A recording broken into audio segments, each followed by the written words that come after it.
Baik, Assalamualaikum warahmatullahi wabarakatuh. Sebelumnya yang kami hormati Ibu Rizky Nisfi Ramdini MSI, selaku dosen pengampu di Matkul Farmakognosi. Saya ucapkan terima kasih juga kepada teman-teman yang telah berpartisipasi dalam Zoom hari ini. Puji syukur kepada kehadirat Allah Subhanahu wa Ta'ala atas rahmat dan berkahnya kita masih bisa mengikuti Zoom pada hari ini dengan sehat walafiat.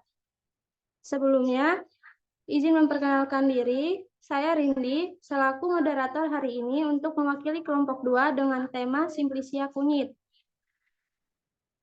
Dan rekan-rekan anggota kelompok 1, Revo Mulyani sebagai notulen, Rizka Johara sebagai presentator 1, dan Rosa Iska Safira sebagai presentator 2.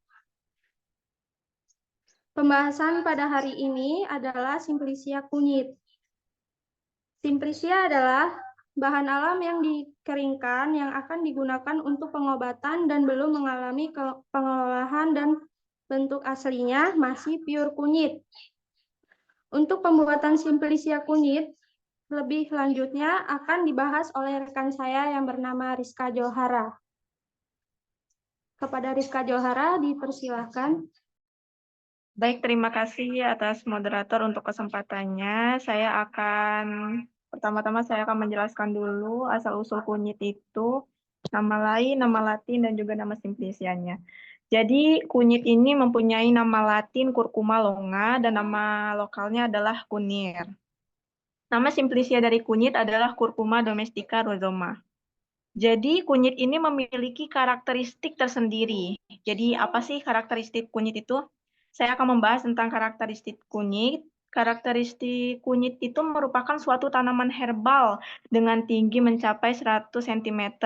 Batang semu, tegak, bulat, membentuk rimpang, berwarna hijau kekuningan, daun tunggal, lancet memanjang, helai daun berjumlah 3-8 dan pangkal runcing.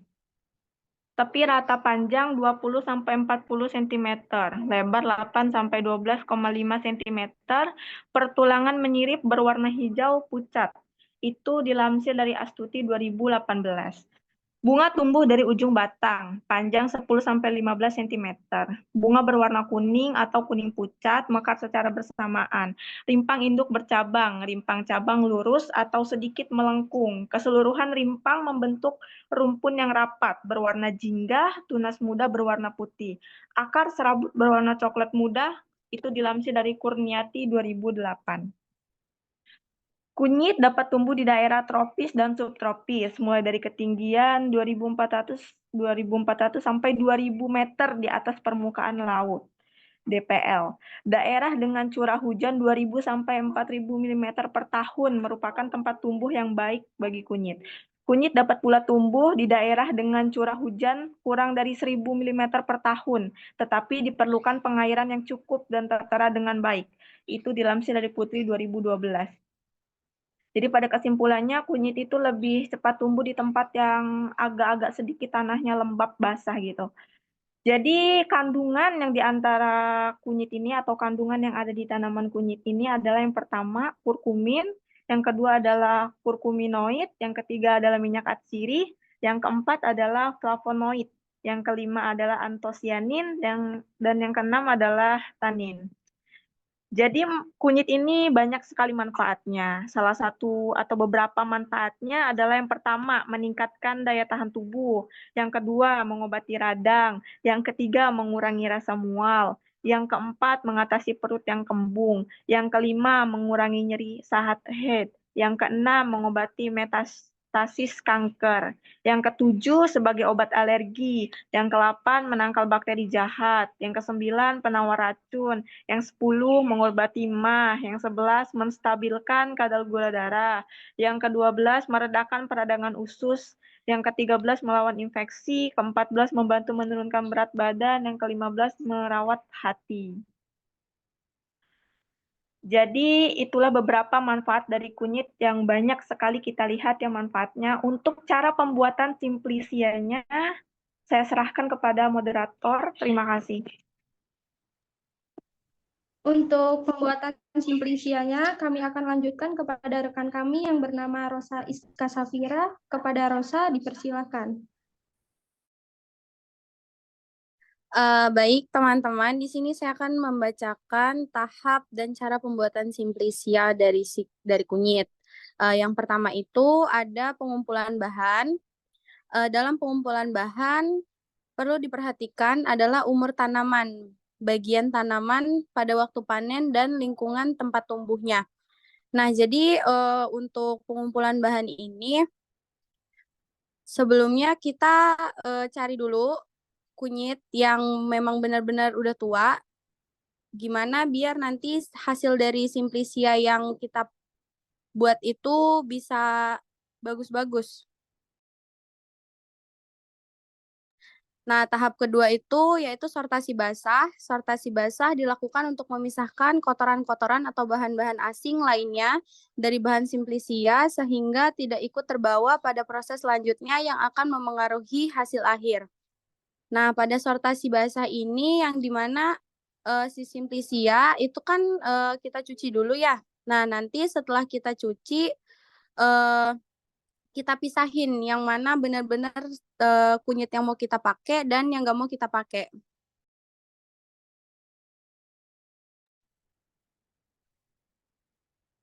Untuk yang ketiga, yaitu pencucian dilakukan untuk menghilangkan tanah dan kotoran lainnya yang melekat pada bahan simplisia. Air yang digunakan sebaiknya adalah air yang mengalir, yang bersumber dari air bersih seperti pam air, air sumur, atau mata air. Nah, pada tahap pencucian ini kita buang akar-akar dari si kunyit itu. Nah, tujuan dicuci pada air mengalir supaya si simplisia ini nggak tercampur sama air yang udah kotor dari kunyit yang kita cuci tadi. Untuk pembacaan selanjutnya, saya serahkan kepada moderator. Baik, terima kasih kepada rekan-rekan saya yang telah memaparkan presentasi hari ini. Selanjutnya, tahap tanya jawab. Kepada Revo untuk mencatat pertanyaan-pertanyaan dari teman kita.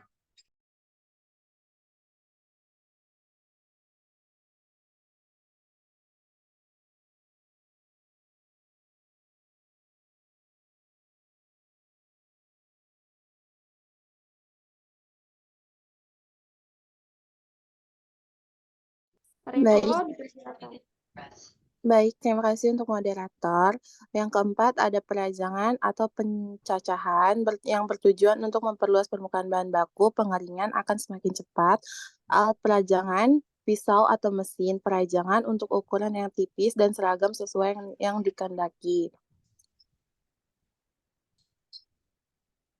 Perajangan ini untuk kita potong-potong dulu kunyitnya agar kita bisa melanjutin untuk pengeringan.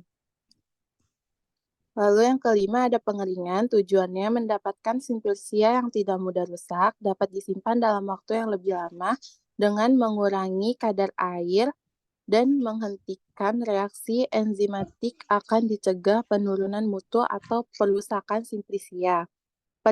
Pengeringan dengan menggunakan sinar matahari atau menggunakan suatu alat pengering oven, hal-hal yang perlu diperhatikan selama proses pengeringan, suhu, kelembapan udara, aliran udara, waktu pengeringan, dan luas permukaan basah. Suhu pengeringan tergantung bahan simplisia dan cara pengeringannya. Bahan simplisia dapat dikeringkan pada suhu 30-90 derajat Celcius. Tetapi suhu yang terbaik adalah tidak melebihi 60 derajat Celcius. Bahan simplisia yang mengandung senyawa aktif yang tidak tahan panas atau mudah menguap harus dikeringkan pada suhu serendah mungkin. Misalnya 30 derajat Celcius sampai 45 derajat Celcius. Atau pengeringan vakum, yaitu dengan mengurangi tekanan udara di dalam ruang atau lemari pengeringan. Di sini kami melakukan pengeringan di bawah sinar matahari. Lalu yang keenam Ada sortasi kering, pemilihan bahan setelah mengalami proses pengeringan, pemilihan dilakukan terhadap bahan-bahan yang terlalu gosong atau bahan yang rusak. Jadi kita lakukan sortasi kering, yang rusak kita buang dan yang gosong kita buang, kita ambil yang menurut kita itu sudah bagus dan renyah. Yang ketujuh, ada pengepakan dan penyimpanan untuk melindungi agar simplisia tidak rusak atau berbuah mutunya karena beberapa faktor, baik dari dalam maupun dari luar. Simplisia disimpan di tempat yang kering, tidak lembab, dan terhindar dari sinar matahari langsung. Cukup, terima kasih. Saya kembalikan kepada moderator. Baik, terima kasih atas rekan-rekan kami yang telah memaparkan dokumentasi dan presentasi hari ini. Sekarang kami akan membuka sesi tanya jawab.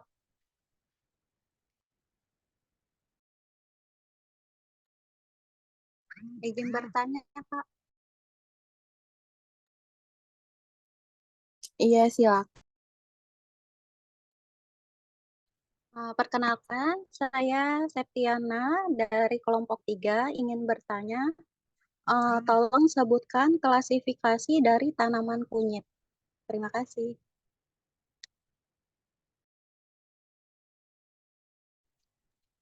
Oke, baik Kak, kami catat dulu pertanyaannya untuk Kak Septiana. Terima kasih telah menjawab. Selanjutnya, ada yang ingin bertanya lagi?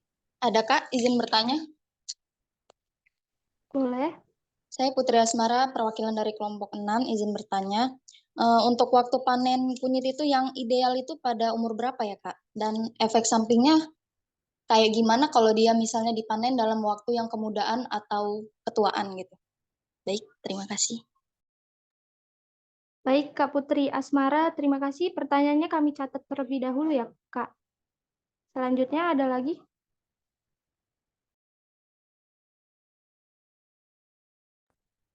Maaf untuk Kak Putri Asmara, boleh diulang lagi pertanyaannya?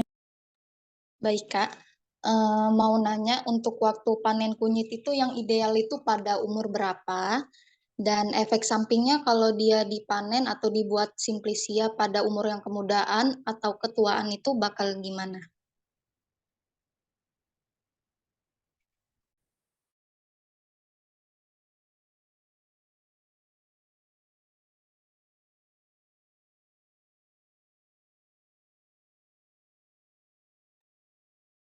Ada lagi yang bertanya? Izin bertanya Kak, saya Emadi Purnomo, perwakilan dari kelompok 2. Dosis yang dianjurkan untuk dikonsumsi Simplisia kunyit ini berapa ya Kak kira-kira Kak? Gimana Kak? Bisa ulangi? Dosis yang dianjurkan untuk konsumsi Simplisia kunyit ini berapa ya Kak kira-kira Kak? Untuk antiinflamasi. Baik, terima kasih atas pertanyaannya dari Kak Adi ya, tadi izin menjawab berapa dosis dari Simplisia kunyit untuk antiinflamasi.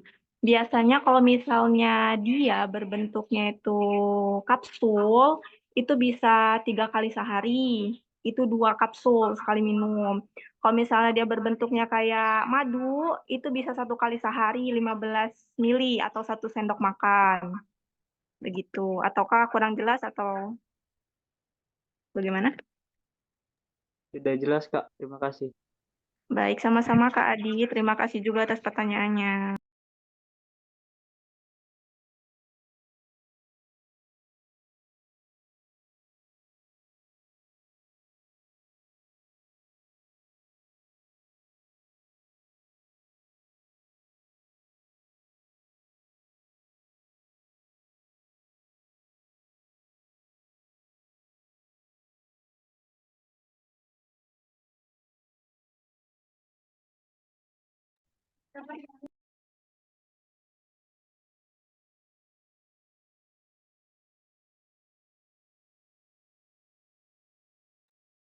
Baik, izin menjawab pertanyaan dari Kak Putri Asmara ya.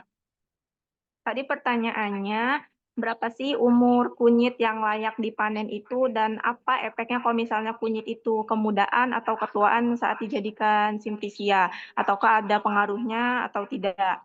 Jadi umur kunyit yang baik untuk dipanen itu biasanya itu 11 hingga 12 bulan. Setahun biasanya kalau misalnya bagusnya. Tapi kalau dijadiin simplisia, kemudaan atau ketuaan, biasanya kalau misalnya kemudaan itu kunyitnya itu belum maksimal gitu. Karena kandungan kunyitnya kan belum sepenuhnya bagus karena belum layak panen. Jadi hasilnya juga bakalan lebih ke melempem karena dia terlalu muda, rentan untuk melempem. Kalau misalnya ketuaan sih mungkin lebih susah ke keringnya aja atau enggak pas masa perajangannya lebih ke keras aja, susah untuk ngerajangnya gitu kalau ketuaan. Begitu Kak Putri Asmara. Apakah kurang jelas atau ada yang mau ditanyakan lagi? Sudah jelas, Kak. Cukup. Makasih ya, Kak. Oke, baik. Terima kasih. Sama-sama Kak Putri Asmara. Baik, saya akan menjawab pertanyaan dari Kak Septiana.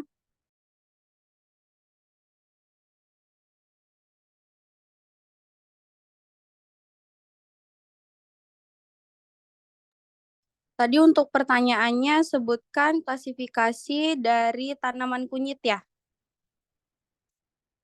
Iya, Kak.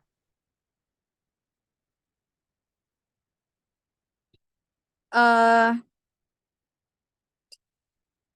Taksonomi tanaman kunyit adalah sebagai berikut. Yang pertama itu kingdomnya itu Plantae, divisinya Spermatophyta, subdivisinya Angiospermae, kelasnya Monocotyledonae, ordonya Zingiberales, familinya Zingiberaceae, jeniusnya Curcuma, spesiesnya Curcuma domestica Var. Apakah sudah cukup, Kak? Sudah cukup, terima kasih. Oke, sama-sama.